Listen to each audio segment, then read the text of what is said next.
Angin kencang yang melanda wilayah Kecamatan Kota Gajah, Kabupaten Lampung Tengah pada Senin 23 Juni 2025 menyebabkan pohon tumbang dan menimpa pengendara sepeda motor.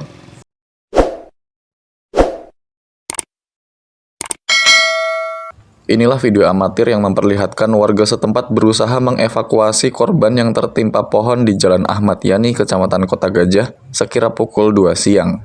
Saksi mata bernama Suropati mengatakan, pohon tersebut jatuh tepat di depan warung makan miliknya dan menimpa pengendara motor dengan plat nomor BE 8498IE asal Kecamatan Seputih Banyak.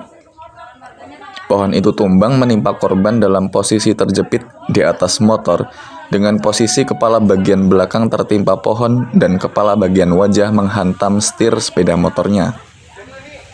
Daerah mana, Pak? Itu dari Seputih Banyak. Seputih Banyak, dia membawa cucungnya. Itu kebetulan itu kena kepalanya itu timpa. Dia posisi dia lagi nggak jatuh motornya itu kena. Dia udah nggak sadar di atas motor.